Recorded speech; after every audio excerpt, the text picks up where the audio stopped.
श्री माता शरणम मम, श्री अरविंद शरणम मम। उपस्थित सभी मातृ संतान को मेरा प्रणाम।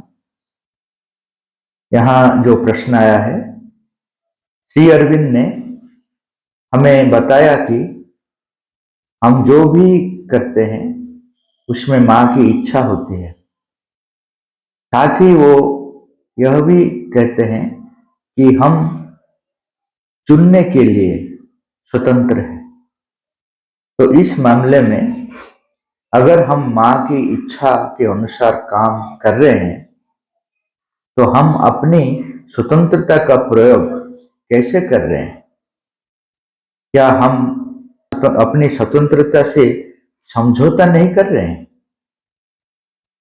Shri Aurobindo told us that whatever we do, there is mother's will in it. At the same time, he also says that we are free to choose. So in this case, if we are doing as per the mother's will, then how is it that we exercise our freedom? Are not we compromising on our own freedom? पहला चीज है, माता जी को ये इसके बारे में पूछा गया कि जो भी हो रहे हैं यहाँ आपका इच्छा है क्या? माता जी बोल रहे हैं जो भी हो रहे हैं उसका पीछे माता जी का समर्थन है, वो इच्छा नहीं, समर्थन है। In this world, very little things are happening in accordance with the divine will. माता जी का एक मैसेज है कि ये जो अभी जो जगत है, इस जगत में भगवान का इच्छा अति कम परिमाण में हो रहा है। ये जो इवोल्यूशनरी वर्ल्ड है, इसमें हर चीज का अपना स्वतंत्रता है। हर फोर्सेस, जितना भी फोर्सेस है, वो इग्नोरेंट फोर्सेस है, आसुरिक फोर्सेस है,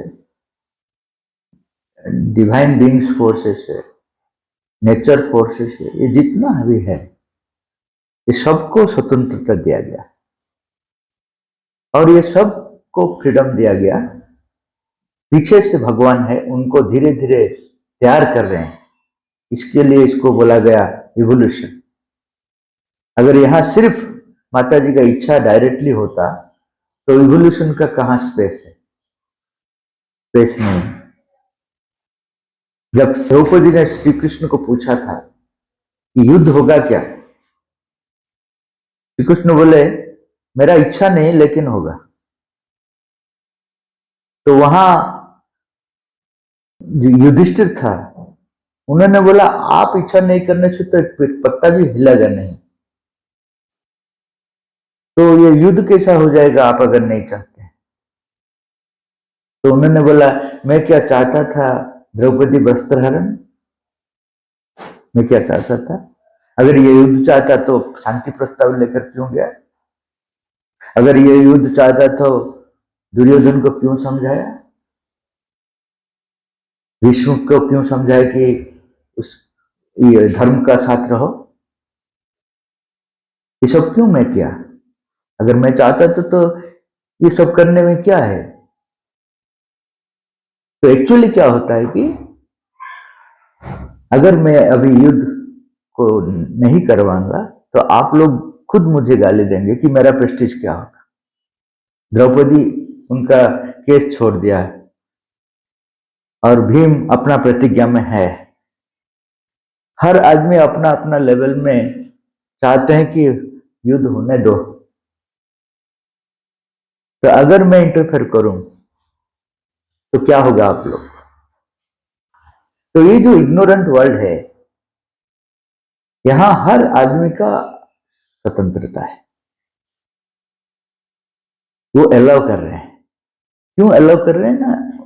हम लोग हमारा हिसाब से जानने से ही हम लोग को पता चलता है कि ये गलत है कि ठीक। अगर मैं गलत काम कर रहा हूं, मुझे अगर वो रोक देंगे नहीं ये मेरा इच्छा नहीं, तो मैं गलत कर रहा हूं ये महसूस नहीं कर पाऊंगा। महसूस करने के लिए मुझे गलत करना पड़ता है, 4 बार 5 बार गिरना पड़ता है, उसका बाद पता चलता है कि अरे भाई ये जो काम किया ठीक नहीं किया। तो ये सब महसूस होते होते भगवान का इच्छा का पास पहुंचना है। इसलिए इतना साल हो जाता है, इतना क्रोर्स ऑफ ईयर्स लग जाता है कि भगवान का इच्छा का साथ हमारा इच्छा में एक अट्यूनमेंट होने के लिए इतना साल बन हो जाता है। नहीं तो अगर ये सब भगवान का इच्छा में होता, श्री अरविंद ने इवनिंग टॉक में बोला, तो अभी जो जो हो रहे हैं वो सब भगवान कर रहे हैं? नहीं कर रहे हैं। तो ये सब चीज, जैसा एक बच्चा है, एक बच्चा वो चलने के लिए सीख रहा है लेकिन गिर जा रहा है। उनका जो माँ है वो उनको पकड़ते नहीं, वो थोड़ा डेटोल लगा देते हैं, फिर चलो बोलते हैं। दूसरे लोग देखते हैं, देखो कितना निष्ठुर है, उसको पकड़ पकड़ देना चाहिए क्योंकि वो गिर जाता है, उसको फिर चलाता है। क्यों चलाता है? अगर वो चलाएंगे नहीं तो वो जीवन सारा पंगु हो जाएंगे, चल नहीं पाएंगे। तुम चलो, अगर कुछ प्रॉब्लम होता है तो मैं सॉल्व करूंगा, लेकिन तुम्हारे हिसाब से चलना है। ऐसा ही हम लोग जो हमारा अज्ञान इच्छा से, अहंकार से हम लोग चलते हैं, गिर जाते हैं, वो फिर हम लोग को प्रेरणा देते हैं। बार बार वो क्यों इधर आते हैं? भगवान बार बार इधर क्यों आते हैं?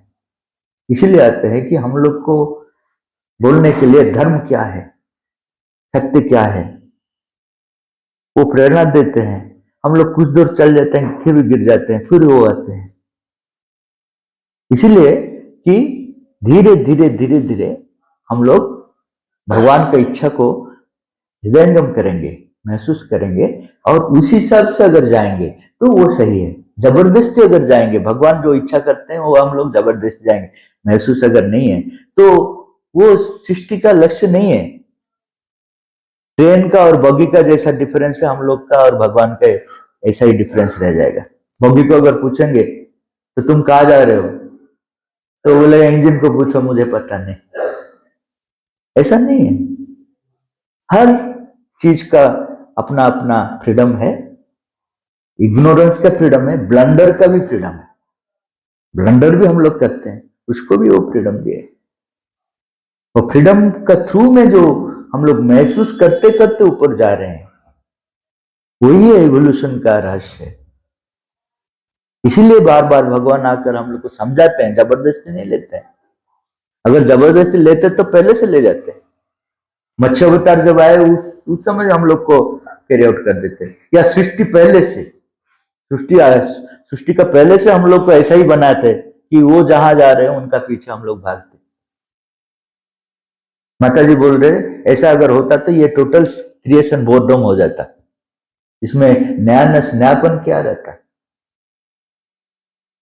हर फूल अपना हिसाब से विकसित होगा और वो उनका स्वतंत्रता रहेगा।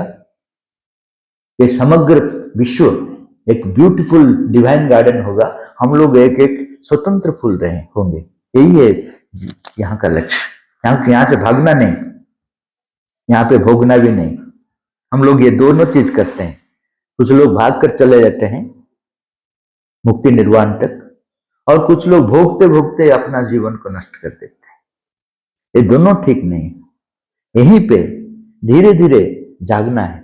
जागना का मतलब भगवान की इच्छा को जीवन में प्रकाशित करना है। धीरे धीरे हमारा जो ब्लंडर्स हो रहे हैं, ब्लंडर का थ्रू में जो रियलाइजेशन होगा, वो रियलाइजेशन को अगर रेक्टिफाई करते जाएंगे तो धीरे धीरे भगवान का इच्छा हमारा हर आदमी का अंदर में मैनिफेस्ट होगा। वो यूनिक वे में मैनिफेस्ट होगा। मेरा अंदर में जो होगा आपका अंदर में वो नहीं होगा। हर आदमी का अंदर में यूनिक वे में होगा। ये समग्र सृष्टि एक ब्यूटीफुल गार्डन ऑफ डिवाइन होगा। ये नेचर अभी जो भयंकर रूप है वो है प्लेग्राउंड हो जाएगा। सावित्री में लिखा है कि जो नेचर अभी भयंकर है, कभी सुनामी आता है, कभी क्या होता है, कभी कोरोना आ जाता है, वही प्लेग्राउंड हो जाएगा हमारे लिए। हम लोग क्या होंगे? King child. भगवान किंग है, हम लोग उनका संतान है, किंग चाइल्ड। तो इसलिए ये जो भगवान का इच्छा डायरेक्टली यहां काम नहीं करता है। माता जी इसलिए बोले कि very little things in this world are happening in accordance with the divine will. यहाँ बहुत कम भगवान का इच्छा से, डायरेक्ट भगवान का इच्छा से हो रहे हैं, बाकी सब हमारा इच्छा से हो रहे हैं। हम लोग का जो इच्छा है वो हो रहे हैं, लेकिन उसका पीछे रहकर वो धीरे धीरे हम लोग को तैयार कर रहे हैं। तो यहाँ स्वाधीनता का जो कंप्रोमाइज नहीं होता है,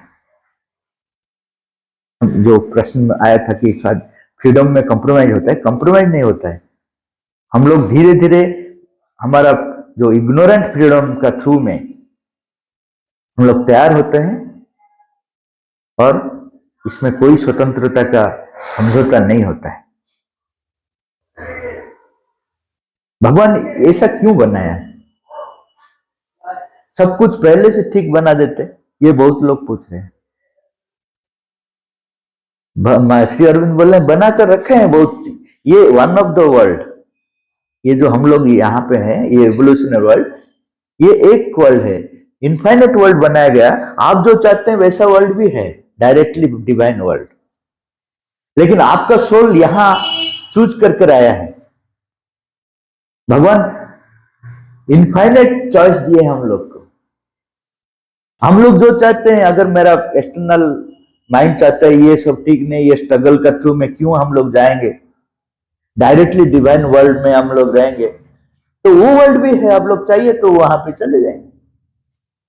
लेकिन इवोल्यूशनरी वर्ल्ड का जो रिचनेस है किसी वर्ल्ड में नहीं है। इसलिए बोला गया यहां एक ग्रेस है जिसको हम लोग बोलते हैं कि बहुत प्रॉब्लम है। वो बोल रहे हैं ग्रेस ऑफ डिफीट इस वर्ल्ड में है और कहीं पे भी नहीं है। ग्रेस ऑफ सफरिंग यहां पे है और कहीं पे भी नहीं है। ग्रेस ऑफ पेन यहां पे है और कोई, इसको ग्रेस बोला जाता है, जिसको हम लोग बोलते हैं ये क्यों है। ये जो ग्रेस और कोई वर्ल्ड में दिया गया नहीं। वो लोग आनंद में है अपना लेवल में, लेकिन स्टैटिक वर्ल्ड है, उनका इवोल्यूशन नहीं है, उनका ग्रोथ नहीं है, उनका जो भगवान का डायनेमिक एक्सप्रेशन वहां नहीं। डायनेमिक वर्ल्ड यही पृथ्वी है, इसलिए इसको बोला गया मीनिंगफुल वर्ल्ड। मां का पुस्तक में लिखा गया this world is a meaningful world. तो ये वर्ल्ड हम लोग चूज किए हैं। हम लोग कंप्लेन कर रहे हैं, हमारा जो एक्सटर्नल कॉन्शियसनेस कंप्लेन कर रही है ऐसा क्यों बनाया, लेकिन हम लोग चूज किए। हम लोग जो चाहते हैं वैसा वर्ल्ड भी है, जो भी आप लोग चाहते हैं वैसा वर्ल्ड है, 1000 वर्ल्ड्स है। लेकिन यहां क्यों आप लोग चूज किए हैं? क्योंकि आपको सोल को पता है दिस इज एनरिच्ड वर्ल्ड। यहां हर संभावना को मैनिफेस्ट करने के लिए जो स्कोप है और किसी जगत में नहीं। देवताओं को भी अगर भगवान को प्रकाश करना है तो इधर आना पड़ेगा। भगवान का एक एक गुण उनका पास है, लेकिन भगवान का इंटीग्रेटेड जो पॉसिबिलिटी मनुष्य का अंदर में है। इसलिए मनुष्य देवताओं से महान है, क्योंकि इनका अंदर में अभी ये मिजरेबल है, ठीक है, लेकिन इनका अंदर में डिवाइन का ऑल पॉसिबिलिटीज है। देवताओं का ऑल पॉसिबिलिटी नहीं, एक एक पावर है। कोई फाइनेंस पावर लिया है तो कोई लक्ष्मी जी का फाइनेंस मिनिस्टर बनाया गया। अगर उनको पास जाएंगे और बोलेंगे कि मुझे ज्ञान चाहिए तो forwarded to Saraswati department, Saraswati को फॉरवर्ड कर देंगे। हर देवता का अपना अपना एक डिपार्टमेंट है, लेकिन यहां पे हम लोग का ऐसा डिपार्टमेंट नहीं है। The very divine is with in us with all possibilities, infinite possibilities, सब पॉसिबिलिटीज का साथ हमारा पास है। तो अभी जो सिचुएशन है हम लोग मिजरेबल है, इसलिए हर देवता भी बोलते हैं कि तुम लोग मिजरेबल, ठीक है, लेकिन हम लोग जहां पहुंचेंगे ये हाईएस्ट चीज है। सुप्रीम को मैनिफेस्ट करेंगे डायरेक्टली अपना हिसाब से, यूनिक वे में एक्सप्रेस करेंगे, लेकिन टोटल सुप्रीम को एक्सप्रेस करेंगे। सौंदर्य एक है, फूल अनेक। सौंदर्य भगवान, हम लोग फूल हुआ नहीं अभी तक। यही है लक्ष्य। इसीलिए डायरेक्टली भगवान का इच्छा यहाँ नहीं काम करता है। जहां भी जो भी होता है भगवान अलाउ करते हैं। अलाउ करने के पीछे यही कारण है कि हम लोग धीरे धीरे महसूस करते हुए उनको इच्छा को जानेंगे और उसी हिसाब से हमारा जीवन को बनाएंगे। उसका बाद का प्रश्न है, आत्मनियंत्रण और अहं के बीच में क्या संबंध है? क्या आत्मनियंत्रण हमारी स्वतंत्रता को सीमित करता है? What is the connection between self-control and ego? Does self-control restrict our freedom?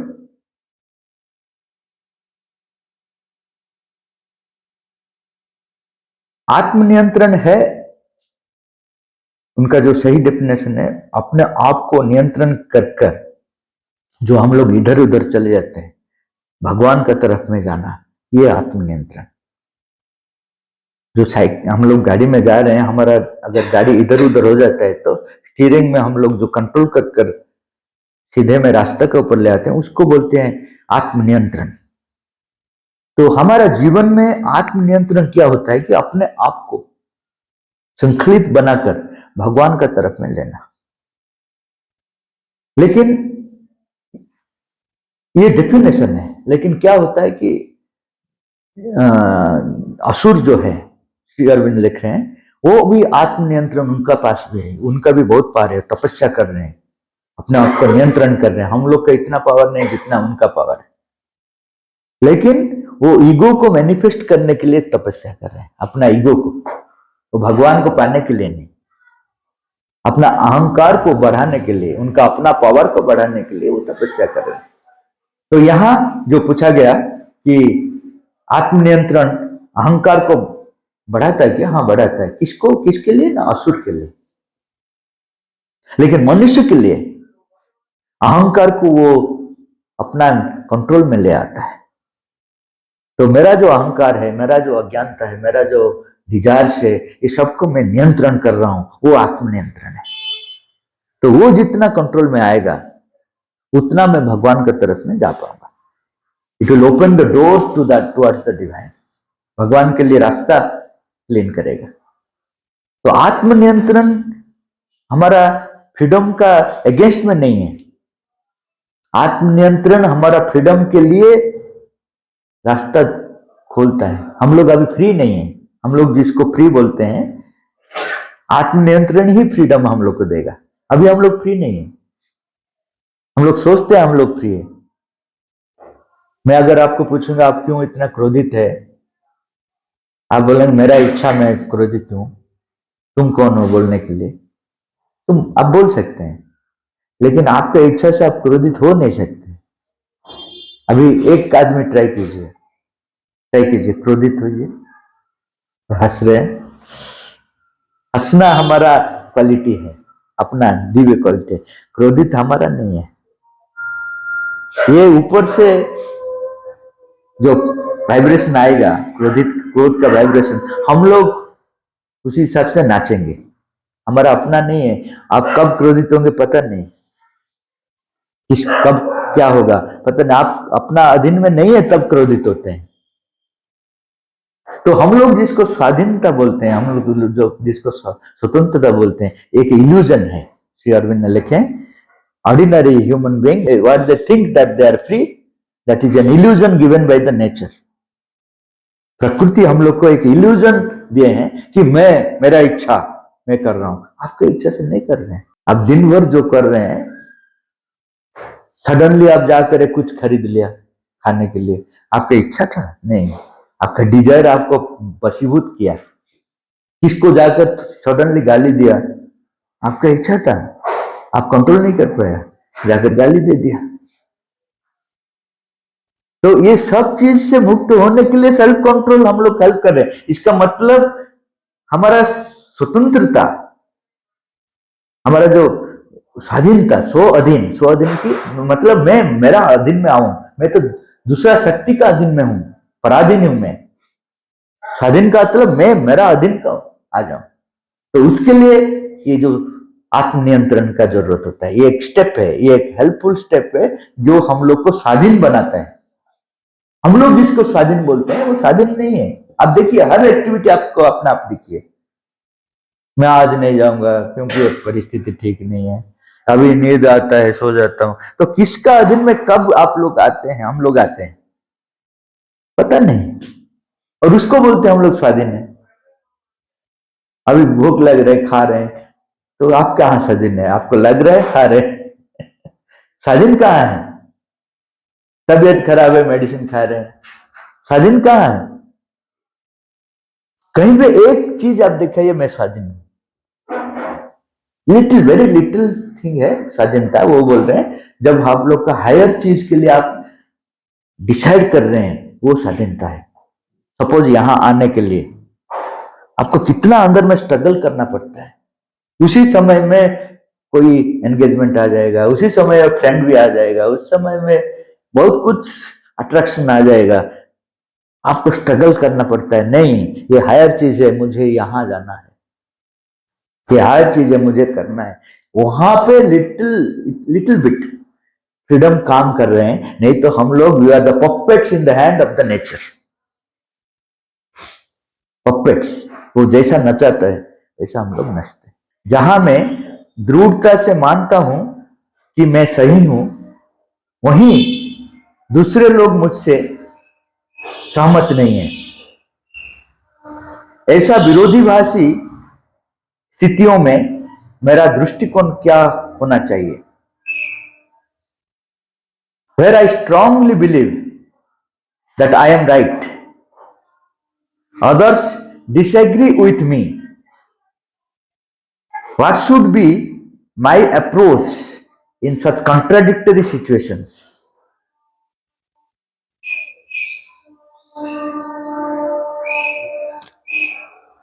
हम लोग कोई भी 100% सही नहीं है, श्री अरविंद लिखे, क्योंकि हम स्थिति को टोटली देख नहीं पाते हैं। हर आदमी जितना भी ज्ञानी हो, वो कुछ एंगल से ही देख रहे हैं जिस चीज को। हर एंगल देखने का सामर्थ्य मन का नहीं है, तो हर आदमी 100% ठीक नहीं हो सकता है, और हर आदमी 100% गलत भी नहीं हो सकता। अगर ये भाई मेरे पास आ रहे हैं, मैं बोल रहा हूं आ रहे हैं, आप बोल रहे नहीं आप गलत बोल रहे हैं, वो जा रहे हैं, कौन ठीक है? बोलिए। मेरा पॉइंट से मैं जहां हूं वो आ रहे हैं, आप जो जहां पे हैं वहीं से वो जा रहे हैं। अगर ऊपर में देख रहे हैं, वो बोल रहे आ रहे नहीं जा रहे नहीं, वो सिर्फ मूवमेंट कर रहे हैं। आना जाना ये बेकार का चीज है, सिर्फ मूवमेंट कर रहे हैं। हम लोग बोलते हैं पहाड़ इतना ऊंचा है क्योंकि नीचे खड़े हैं। अगर पहाड़ का ऊपर खड़ेंगे तो क्या बोलेंगे, कितना गहरा है? अरे पहाड़ ऊंचा है ना गहरा है? बोलिए। सूर्योदय यहां पे कितना बजे हो रहे हैं? 6 बजे हो रहे हैं। अमेरिका में दूसरा टाइम में हो रहे हैं। पृथ्वी का कब सूर्योदय होता है? सूर्योदय नहीं होता है क्योंकि हर टाइम सूर्य है। तो जब टोटलिटी में देख रहे हैं, हमारा जो इंडिविजुअल अप्रोच है वो सब कहां चले जाता है। इसलिए मां बोल रहे हैं except divine, nobody knows what is right and what is wrong. भगवान का अलग, क्योंकि उनका सामग्रिक दृष्टि है, वो बोल सकते हैं क्या ठीक है क्या गलत है। हम लोग जो बोल रहे हैं मैं सही हूं, आपके एंगल से आप सही है, आपका दृष्टि से आप सही है। इसलिए कलेक्टिव वर्क में माता जी बोल रहे हैं जो लीडर होता है वो अपना दृष्टि सिर्फ नहीं देखता है, उनका कैपेसिटी होता है कि वो जिस स्थिति में है उस स्थिति से सत्य को कैसा दिखता है, वो कैसे देखते हैं, वो कैसे देखते हैं। ये सबको हार्मोनाइज करना लीडर का क्वालिटी होता है, वो संस्था को आगे ले सकता है। लेकिन जो लीडर बोलता है मैं जो बोल रहा हूं वही ठीक है, तो वो डिक्टेटरशिप हो जाता है। धीरे धीरे वो संस्था वो अकेला ही रह जाता है। तो हम लोग को क्या करना है कि हम लोग को एक प्रयास करना है कि भगवान का साथ हमारा एकत्व होने से वो जैसे देखते हैं दुनिया को, हम लोग वैसे देखने का सामर्थ्य हमारा भी आएगा। लेकिन ये लंबा जर्नी है। इन बिटवीन क्या करना है कि हम लोग जिसका साथ काम कर रहे हैं उन लोग को व्यू पॉइंट को हार्मोनाइज करना है। आपका क्या है, आपका क्या है, आपका क्या, हार्मोनाइज कर कर कंसंट्रेट करने से ऐसा कुछ डिसीजन होगा जो कि हर आदमी को थोड़ा एक्सेप्टेबल होगा। कंप्लीट एक्सेप्टेबल नहीं होगा, थोड़ा एक्सेप्टेबल होगा, तो कलेक्टिव वर्क आगे जाएगा। अगर मैं बोल रहा हूं मैं ही सही हूं तो आप हिमालय चले गए, वहां किसी का साथ आपका झगड़ा नहीं हो। एक आदमी बोला था मैं किसका साथ झगड़ा नहीं कर रहा हूं। मैं बोला कहां तू है ना, हिमालय। हिमालय में किसका साथ झगड़ा कर मार्केट प्लेस में ही पता चलेगा तुम्हारा नेचर क्या है। अच्छा ड्राइवर कहां पता चलेगा, ओपन ग्राउंड में पता नहीं चलेगा। मुझे गाड़ी दे दीजिए मैं भी चला दूंगा, जो गाड़ी को सीखा नहीं वो भी चला देगा, क्योंकि जहां जाने से भी प्रॉब्लम नहीं। मार्केट में जहां इधर उधर लोग छोड़ते नहीं, वहीं पे अगर मैं ड्राइव कर कर चले जाता हूं, उसको आप लोग बोलेंगे हाँ ये परफेक्ट ड्राइवर है। तो यहीं पे जो डिफरेंट आइडियाज है, डिफरेंट कंसेप्ट्स है, डिफरेंट विल है, डिफरेंट डिजायर्स है, इसका अंदर में आप अगर ये सबको लेकर ऊपर उठ सकते हैं भगवान का प्रेरणा से, तो वही है कलेक्टिव साधना। कलेक्टिव साधना बहुत इंपॉर्टेंट है, क्योंकि अभी जो श्री अरविंद बोल रहे हैं अतिमानव आने का पहले एक कलेक्टिव सोसाइटी बनेगा, हर आदमी मिलकर रहेंगे एक आदर्श के लिए। इतना झगड़ा होगा क्योंकि हर आदमी को पता है भगवान माता जी का श्री अरविंद को पढ़ दिया, वो बोलेंगे ऐसे बोले हैं, वो ऐसे बोलेंगे, ऐसे बोले, कितना झगड़ा होगा। लेकिन वहीं पे भी सोल्यूशन निकलेगा। निकलने के बाद नोस्टिक सोसाइटी फॉर्म होगा, नोस्टिक सोसाइटी का बाद अतिमानव जन्म होगा, अतिमानव का बाद अतिमानव सत्ता। अतिमानव अलग है, अतिमानव सत्ता है। अतिमानव सत्ता जो है ये नेचुरल प्रोसेस में जन्म नहीं होगा, वो मैनिफेस्ट होगा। तो ये जो टोटल प्रोसेस है, ये प्रोसेस के लिए हम लोग को पहला स्टेप है कि मेरा अंदर में जो आ रहे हैं I am right, I am always right, वहीं से निकलना पड़ेगा। हाँ आपको फील होता होगा मैं राइट हूं, लेकिन आप जब समर्पण कर देंगे ना तो भगवान दिखा देंगे और क्या क्या चीज रह गया। आप अगर राइट है तो कल कैसे बोल रहे हैं नहीं नहीं वो ठीक नहीं था, परसों बोल रहे हैं वो नहीं ठीक था, क्योंकि वो उस समय के लिए आप देख रहे थे। आपका जितना चेतना है उस हिसाब से आप देख रहे हैं ये ठीक, तो वहीं से निकलना साधना है। अगर वो इंसिस्ट करेगा मैं ही ठीक हूं, मैं ही ठीक हूं, तब वो खुद के लिए और दूसरों के लिए प्रॉब्लम हो जाएगा। तो फाइनली क्या होता है कि भगवान का इच्छा जब व्यक्त होता है वो सिर्फ अपना के लिए नहीं देख पाता है, सबके लिए देख पाता है, तो एक हार्मोनियस ग्रोथ होगा। ये समय लगेगा, तो यही करना है जो पूछा गया। ये विरोधीवाद स्थितियों में मेरा दृष्टिकोण क्या है, तो दो चीज करना है। एक है मैं जिन लोग का साथ काम कर रहा हूं उन लोग का दृष्टि क्या है, उन लोग का पॉइंट ऑफ व्यू से मुझको देखना है। दूसरा है भगवान का साथ मेरा लगाव बढ़ाना है, तो भगवान का इच्छा क्या है वो हाईएस्ट है, उसी हिसाब से मुझे अपने आप को रेडी करना है। मेरा पड़ोसी लगातार तेज आवाज में संगीत बजाते हैं, जिससे मेरा पढ़ाई बाधित होती है और शांतिपूर्ण वातावरण में खलल पड़ता है। शोर का स्तर कम करने के लिए मेरे विनम्र अनुरोध के बावजूद उन्होंने कोई बदलाव नहीं किया है। मुझे लगातार हो रही है गड़बड़ी के बीच अपना शांत और ध्यान केंद्रित रखना चुनौतीपूर्ण लग रहा है। आंतरिक मौन विकसित करने और इस स्थिति का प्रभावी ढंग से जवाब देने के लिए मास्टर किस मार्गदर्शन व्यवहारिक सलाह पालन करने के लिए दिए हैं। My neighbor constantly plays loud music, disturbing my studies and disturbing the peaceful environment. Despite my polite requests to lower the noise level, they have not made any changes. I am finding it challenging to maintain my calm and focus amidst the constant disturbance. What guidance or practical advice from the mother and Sri Aurobindo can I follow to cultivate inner silence and respond effectively to this situation? पहला है कि हम लोग जाकर उनको बताएं कि आप मेरा डिस्टर्ब हो रहे हैं, कुछ कम कर सकते हैं क्या। ये तो पहला स्टेप। दूसरा स्टेप अगर वो नहीं करते हैं तो मैं अपने आप में कैसा फिजिकली क्या कर सकूं। मेरा रूम को साउंड प्रूफ कर सकता हूं अगर मेरा कैपेसिटी है, नहीं तो आजकल मिलता है कान में डालने के लिए, बाहर क्या होता है सुनना ही नहीं देगा। आप बाहर में वो 1000 2000 रुपया वो डाल दीजिए, अपने आप काम कीजिए।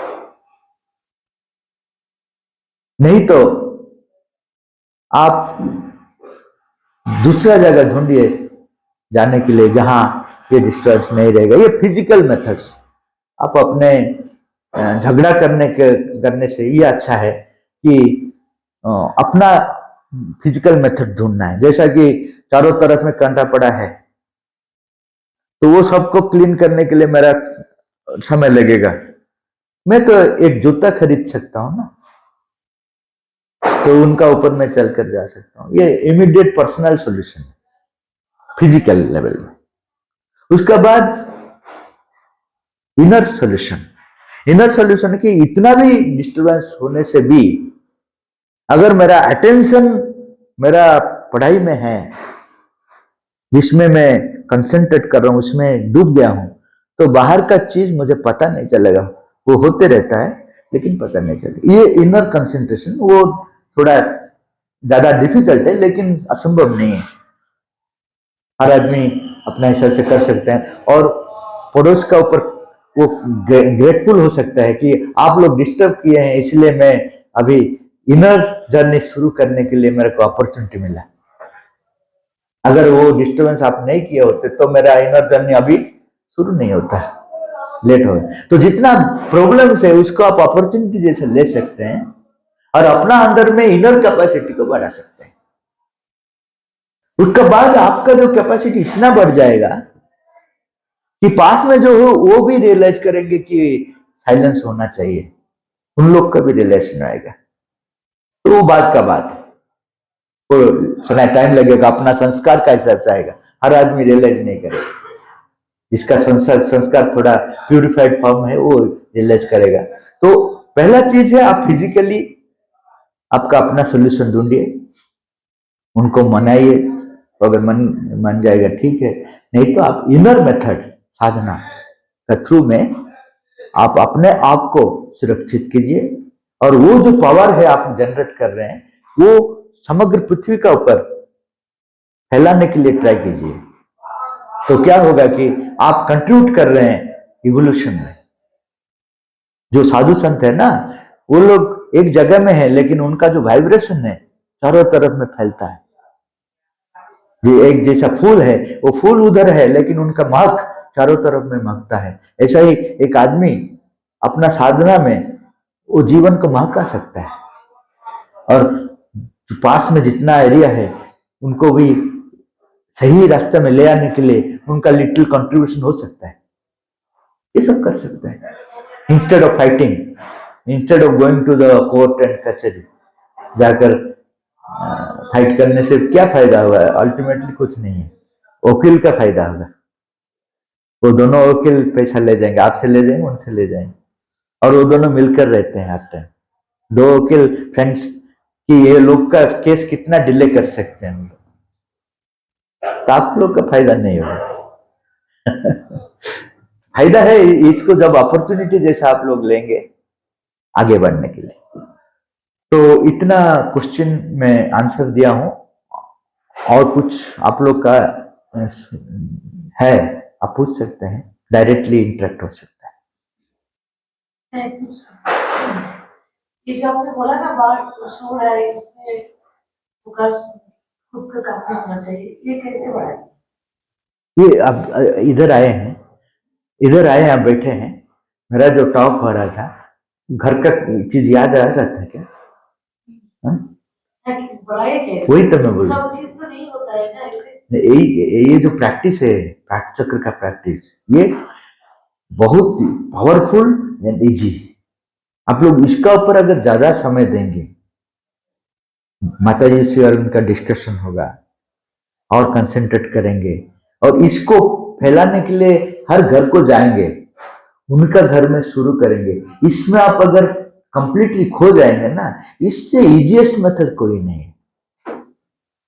इसमें क्या फायदा होता है, आप अपने आप तैयार होते हैं, आपका निस्वार्थ पर सेवा समाज के लिए होता है। माताजी बोले आप अगर 1000 रुपया किसको दे दिया, उससे जो फायदा होता है उससे ज्यादा फायदा होता है अगर उसको उनका जीवन का लक्ष्य क्या है बता देते हैं, रियलाइज करते हैं अगर। तो आप खुद यहाँ यही कार्यक्रम में, इसीलिए माताजी बोले हिमालय जाकर तपस्या करने का जरूरत नहीं है। यहां आकर अगर आपको माताजी और श्री अरविंद जो बोले हैं उसका ऊपर कंसंट्रेट करेंगे, और जो आपका अंदर में जो भी कुछ थोड़ा रियलाइजेशन हुआ है वो आपका सोसाइटी में अगर थोड़ा थोड़ा शेयर कर देंगे, क्योंकि हम लोग को अगर कुछ पता हो गया तो हम लोग इतना स्वार्थपर होना नहीं चाहिए, दूसरों को भी वो शेयर करना चाहिए, तो वो लोग भी आगे जाएंगे, और वो लोग जितना आगे जाएंगे मैं भी ये वातावरण में आगे बढ़ूंगा। परस्पर ये लिंक है, कलेक्टिविटी एंड इंडिविजुअलिटी एक परस्पर लिंक। इसका अलावा आप मेडिटेशन प्रैक्टिस कर सकते हैं, ये सब कर सकते हैं, लेकिन उससे ज्यादा इजीएस्ट मेथड है कि आप पाठचक्र में पार्टिसिपेट कीजिए, आप खुद रिसर्च कीजिए। माताजी और श्री अरविंद का इतना वो लिखे हैं कि आपका होल जीवन चला जाएगा लेकिन कंप्लीट कर नहीं पाएंगे, इतना अच्छा चीज है इसमें। तो वो सब में अगर आप समय देंगे, ये जो छोटी छोटी चीज में हम लोग का समय चले जाता है, अगर 5 मिनट मिल जाते हैं तो पड़ोस घर का चाल जाकर उसका साथ झगड़ा करने से हमारा डाइजेशन होता है? इधर उधर बात। अभी ये स्टडी सर्कल हो गया, बाद में अरे भाई तुम्हारा जूता कहाँ से खरीदा है, ये बहुत अच्छा है। वेस्ट चीज में हम लोग समय बिताते हैं। इसमें जितना कम होगा, जितना माताजी बोल रहे जितना जरूरत है उससे ज्यादा मत बोलो, तो आपका पावर संग्रहित होगा। आप अगर जरूरत से ज्यादा बोल दिया ना, वो पावर चलेगा, उसका बाद आपको वीक लगेगा। तो ये सब चीज छोटी छोटी चीज प्रैक्टिस कीजिए, बहुत अच्छा से आप डेवलप कर सकते हैं। भाई प्रैक्टिस आएगा, पर इंस्टेंटली अगर कोई स्टूडेंट्स लाइक पढ़ना चाहेगा और पास की कोई घर में ऐसे लाउड म्यूजिक बजेगा, तो वो स्टूडेंट कैसे? इंस्टेंट सॉल्यूशन नहीं है ये, सिर्फ हमारा मार्केटिंग में मिलता है। आध्यात्मिकता माताजी बोल रहे हैं, अगर कोई भी आपको एक्सपीरियंस देता है कि 2 दिन में मैं कर दूंगा, तो उससे बड़ा झूठी आदमी कोई नहीं है। माताजी लिखे, क्योंकि ये इनवर्ड से आउटवर्ड होता है ना, अंदर से परिवर्तन होता है ना। ये बाहर से कलरिंग अगर होता तो मैं कलर कर देता। आध्यात्मिकता मतलब है अंदर से होना। कोई भी बोल दिया, आजकल कोर्सेस निकलता है 7 डेज ब्रह्म रियलाइजेशन कोर्स, ब्रह्म रियलाइजेशन 7 डेज में आपको मिल जाएगा अमेरिका में। वो पैसा ले जाएगा, आपको कुछ रियलाइजेशन नहीं होगा। अगर इतना इजी होता तो माताजी क्यों बोल रहे हैं कि आपका चरित्र परिवर्तन के लिए अगर सिंसियरली ट्राई करेंगे 25 इयर्स लगेगा, सिंसियरली ट्राई करेंगे तो 25 इयर्स लगेगा। साइकिक बीइंग को फ्रंट को ले आने के लिए 30 इयर्स लगेगा। क्यों बोलते हैं सिंसियरली अगर ट्राई करेंगे? क्योंकि हमारा जितना संस्कार लेकर आए हैं ना, उसको हम लोग धीरे धीरे अतिक्रमण करना है। ये बाईपास रोड नहीं है यहाँ। अगर होते मां श्री अरविंद आ गया आश्रम में, सब हो जाते हमारे सामने। अगर कोई भी आपको ऐसा प्रॉमिस देता है ना, उससे दूर रहो। जब अकबर एक बहुत बड़ा लंबा रास्ता जाना था कोई एक जगह को, तो हर मिनिस्टर को पूछा कि हम लोग जाएंगे तो कितना दिन लगेगा। वो बोले 1 महीना लग जाएगा, क्योंकि लंबा रास्ता है। आपको हम लोग प्रपोजल दिए थे नदी का ऊपर ब्रिज करने के लिए, आप तो मना कर दिया, तो लंबा रास्ता में ज्यादा दिन लगेगा। उसके बाद सब चले गए, उसके साथ बीरबल भी गए, चल रहे थे। कुछ दूर जाने के बाद इन्होंने राजा ने पूछा बीरबल को, कुछ शॉर्टकट रास्ता नहीं है क्या, बोर लग जाता है। तो बीरबल कभी मना नहीं करता, उनका नेचर है हाँ जी है। तो क्या करना है ना, मैं स्टोरी बताऊंगा, आपको सुनना है। तो रोड शॉर्टकट, तो उन्होंने स्टोरी बताया। स्टोरी इतना अच्छा था, उसमें वो राजा खो गए। सडनली वो गांव आ गया जहां आना था। राजा बोले आ गया ना, शॉर्टकट रास्ता है। अगर आप अंदर में घुस जाएंगे ना किस चीज में, वो ही शॉर्टकट रास्ता है। और कोई शॉर्टकट रास्ता अगर किसी ने बोला है तो वो आपको चीट कर रहे हो, मानो। हाँ,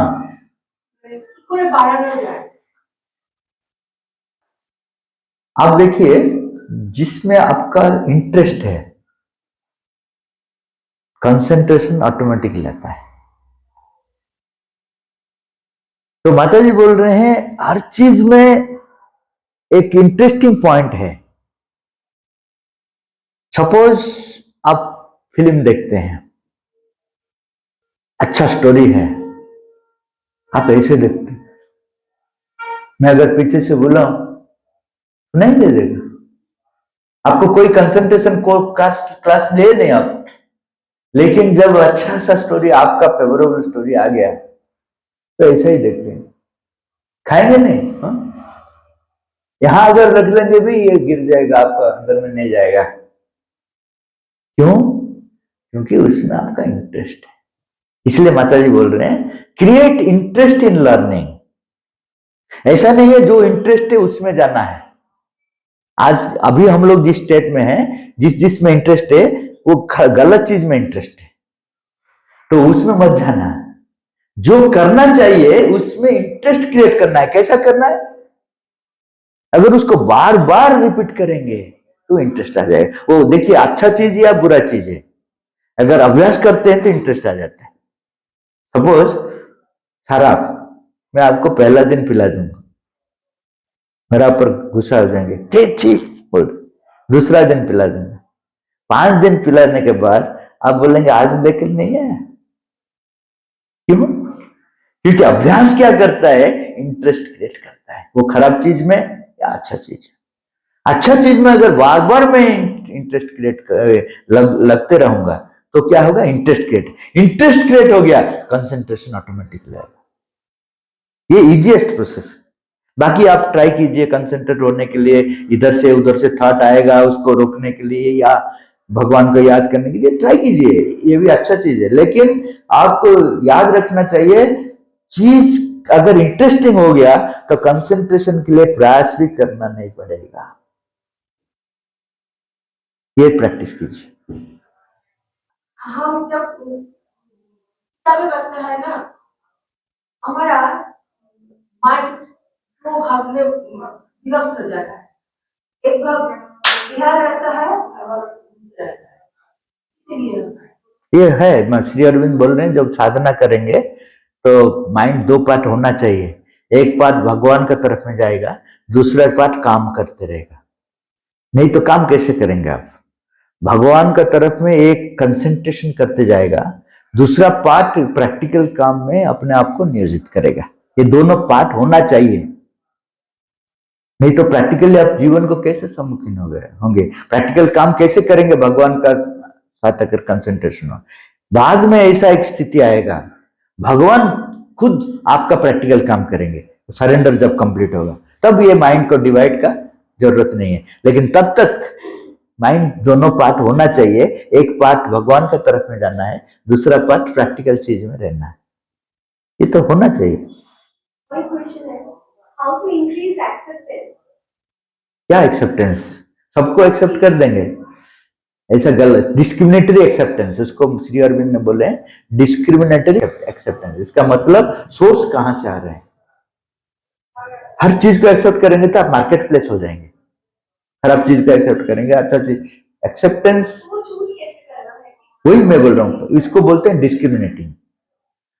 जो सिंसियर होता है, जिसमें लगाव है, उसका आंख खुल जाता है, उसको बोलते हैं सिंसियरिटी। अब अगर सही में चाहते हैं भगवान का इच्छा क्या जानने के लिए, रात में नींद नहीं होता है। हम लोग का क्या है कि अभी यहां जानने के लिए इच्छा होता है, चले गए तो दूसरा चीज आ जाता है, तो हम लोग कभी नहीं जानेंगे, हमारा आंख नहीं खुलेगा। अगर दिन में, रात में, सोने का समय भी, सपने में भी वही चीज आपको लगेगा। जैसे साइंटिस्ट दिन रात एक ही चीज के लिए रहता है। एक साइंटिस्ट था, उनका शादी था, वो भूल गया, शादी हो रहा था, उन भूल गया, वो लेबोरेटरी में बैठा है। हम लोग तो शादी का 5 महीना पहले से कार्ड कैसा होगा, ये होगा कैसा, वो कौन आएगा, शादी का बाद में भी 60 सालों के बाद फिर शादी बनाते हैं। तो हमारा जीवन कितना साधारण स्तर में है, तो कैसा हमारा एक्सेप्टेंस टुवर्ड्स द ट्रूथ आएगा। अगर एक चीज के लिए हम लोग अपने आप को भूल जाते हैं, उसमें हम लोग साइंटिस्ट का जैसा खो देते हैं, तो आपका वो जो पावर ऑफ डिस्क्रिमिनेशन आएगा, तब तक नहीं आएगा। आप कंफ्यूज होते रहेंगे। जो खराब है वो अच्छा लगेगा, अच्छा फ्रेंड आपका पास आएगा, वो आपको लगेगा कि बुरा फ्रेंड है, और बुरा फ्रेंड आएगा वो तो अपने आप डेकोरेट कर कर आएगा, तो आपको लगेगा वो अच्छा है। क्योंकि सिंसियरिटी अगर नहीं है तो सब कुछ उलट पलट है। और सिंसियरिटी क्या है? एक चीज को आप अगर उच्चतर चीज को चाहते हैं तो उसमें आप खो जाते हैं, और कुछ आपको इंपॉर्टेंट नहीं है। जो भी है, जितना भी इंपॉर्टेंट बाह्य दृष्टि में है, आपके लिए कुछ नहीं। ये जितना बढ़ेगा उतना वो आंख खुल जाएगा। इसको बोलते हैं आई ऑफ डिस्क्रिमिनेशन। डिस्क्रिमिनेट कर पाएगा कौन सा ठीक है। हर मोमेंट में आपको पता चलेगा कौन सा ठीक है, कौन सा गलत है। उससे पहले नहीं, उससे पहले आप इधर उधर घूमते रहिए। हमारे तो ये वर्ड होती है, हम स्कूल में पढ़ाते हैं, स्कूल के बच्चों के जो इस तरह की दृष्टि होती है वो कैसे ले आए? मैं यही बोल रहा हूँ कि हमारा उड़ीसा में क्या कर रहे हैं, जहां भी जो पढ़ा रहे हैं वहां स्टडी सर्कल करते हैं। वो गवर्नमेंट स्कूल में अगर टीचर है, गवर्नमेंट स्कूल है, हाँ, स्कोप नहीं है। आप प्राइवेटली नहीं, आप प्राइवेटली कर सकते हैं। 5 बच्चों को बुलाकर आप कर सकते हैं। आप अगर चाहते हैं तो कोई फोर्स आपको बंद नहीं कर पाएगा। प्राइवेटली, क्लास में नहीं। आप 5 जो जिसको आपको पता चलेगा ये लोग इंटरेस्टेड है, उनको बाहर में ग्राउंड में लगकर खड़ा होते हुए करेंगे। तो क्या होगा कि धीरे धीरे उनका जो इंटरेस्ट बढ़ जाएगा, नंबर बढ़ जाएगा। उन लोग को इधर लेकर आकर ऑर्गेनाइज कीजिए, स्टूडेंट्स का एक पाठचक्र बनाइए। तो क्या होगा कि यहाँ का जो यंगर जनरेशन, देखिए मैं इंडिया में चारों तरफ में घूमता हूँ, दुख लगता है कि जो ओल्ड जनरेशन वो 4-5 लोग बैठते हैं, वहां यंगर जनरेशन कोई नहीं है। तो ये चीज को आगे कैसे लेंगे? हम लोग क्या है कि हम लोग खुद कर देते हैं, उसका बाद हमारा रेस्पॉन्सिबिलिटी का बात में सोचते नहीं।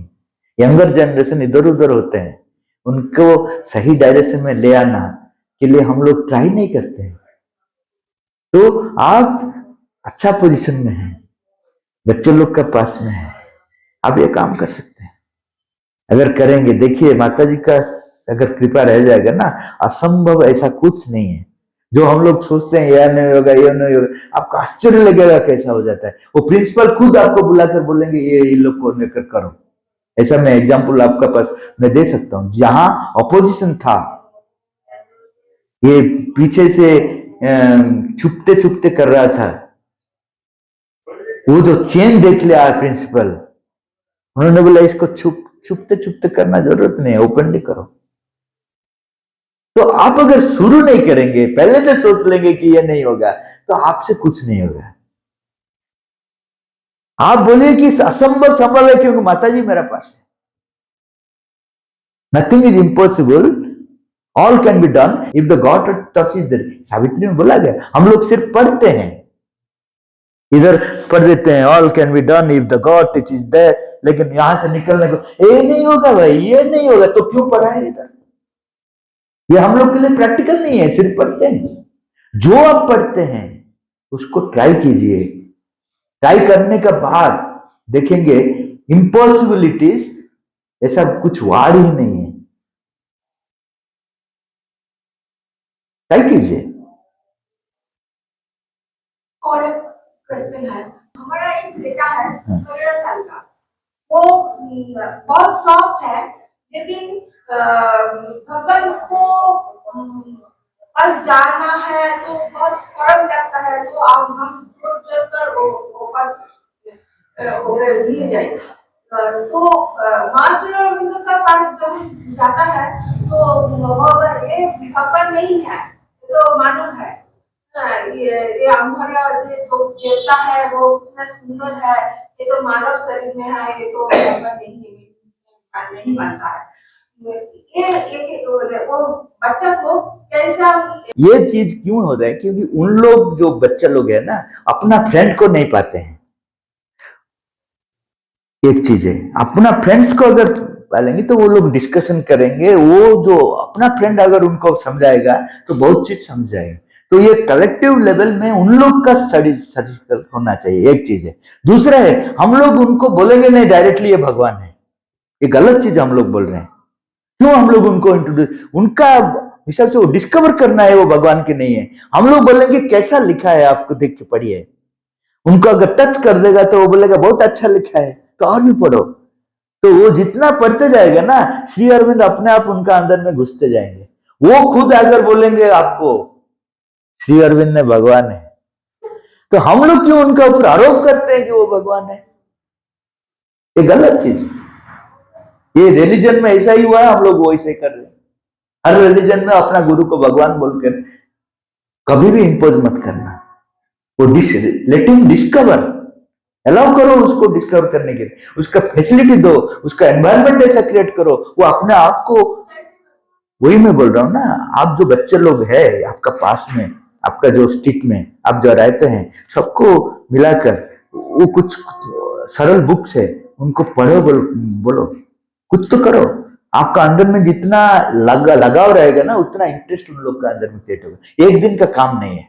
आप बोलेंगे मैं आज ट्राई किया कल नहीं होगा, ऐसा तो कुछ अच्छा चीज, कोई चीज एक दिन में 2-3 में नहीं होगा। अच्छा चीज, बुरा चीज इमीडिएटली होगा। अच्छा चीज, मुझे एक एग्जांपल दीजिए, एक दिन 2 दिन में हो गया, होगा नहीं। इसके लिए लगाव रहना है। जितना भी माता जी बोल रहे हैं, इफ 1000 अगर 1000 टाइम्स तुम गिर गए हो, फिर भी 1001 के लिए ट्राई करो। अब तो 5-6 से आप हार जाते हैं, बोलते हैं नहीं 5 बार कर दिया। अरे भाई माता जी 1000 का बात बोल रहे हैं। एक छोटा सा जो चिट्टी है ना, वो देखिए कितना प्रयत्न करता है। वो पैर का ऊपर चलता है, हवा आ जाता है, गिर जाता है, वो मानता नहीं हार, ऊपर पहुंचता है। उससे भी हम लोग खराब है क्या? एक चिट्टी से खराब है क्या हम लोग? बोले, हम लोग प्रयत्न नहीं करते हैं। 3 बार 4 बार 5 बार 6 बार बोलने से नहीं होगा। करते रहो करते रहो करते रहो, चरैवती आगे बढ़ते जाओ, तब होगा। लगाव रहना है। और फेल्यूर जरूर आएगा, ऑपोजिशन आएगा। स्वामी विवेकानंद ने लिखे, any great work must pass through 3 stages. जो भी महान काम आप करेंगे 3 स्टेजेस का थ्रू में जाएगा। एक है रिपरकशन, प्रबल विद्रोह आएगा। अच्छा काम के लिए विद्रोह पहले आएगा। आप बोलेंगे आपको मेडल मिल जाएगा, सॉरी, विद्रोह आएगा। विद्रोह का अगर आप केयर नहीं करेंगे तो वो कम जाएगा, अपोजिशन आएगा, विरोध आएगा। विद्रोह से कम गया विरोध। विरोध को अगर आप केयर नहीं किया तो वो विरोध कम कर क्रिटिसिज्म का पास आएगा। क्रिटिसिज्म का अगर क्या नहीं किया, एक्सेप्टेंस कब आया? इस स्टेजेस के बाद उस समय शायद आप नहीं होंगे, आपका फोटो को वो लोग पूजा करेंगे। ये भी रेडी हो जाइए अब। राम जी को कब हम लोग भगवान माने? देखिए, वो जब थे हम लोग उनको वन को भेज दिया, क्या बेटा उठ। एक भी आदमी उनको राम अयोध्या से कितना आदमी गया था उनको सहयोग करने के लिए? एक आदमी नहीं गया। बेचारा बानर को लेकर वो युद्ध किया। भगवान देखिए कितना, भगवान आए तो हम लोग कितना कोऑपरेट किया था, ये हमारा इतिहास है। श्री कृष्ण आया, श्री कृष्ण को इतना गाली दिया। अभी हम लोग बोल रहे हरे राम हरे कृष्ण, जब वो चले गए आपको फोटो को पूजा होगा। आप जब होंगे, आप अगर सोचेंगे कि मैं महान काम करूंगा मुझे लोग भगवान सोचेंगे, ये गलत चीज है। लेकिन आप इसलिए करेंगे कि इस चीज में आपका आनंद है। कोई क्यों कौन बोलेगा, ये अगर आपका अंदर में है तो आप कुछ कर नहीं पाएंगे। आप इसलिए कर रहे हैं क्योंकि वो चीज में ही आपका जीना है। आप नहीं जी नहीं सकते अगर वो काम नहीं कर पाएंगे, करते हैं।